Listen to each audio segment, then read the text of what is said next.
أثناء بحثي هيك عن القصص يلي بتكون بتشكل أكبر مصدر للألم والخوف أو إحساسنا بالتهديد على كياننا، هو نحن وقت اللي بنحدد هويتنا بشيء خارج ذاتنا. يعني أنا موظف، أنا مهندس، أنا أهم موظف بهالبنك، أنا أهم شخصية بهالمكان.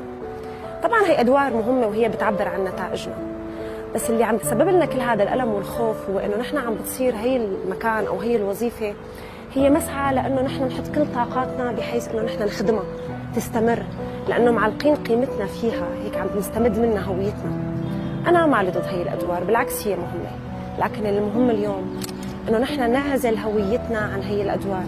قيمتنا الثابتة مستمرة ومطلقة وحرة، سواء بهي الوظيفة ولا بهديك، بهذا الدور ولا بهداك. بس نتعامل بهي الحرية والمرونة نقدر نكون بأي دور وبأي مكان. يعني هذا البوست هيك هو دعوة لنرتاح. ارتاحوا يا جماعة، اطلعوا من هالهوية.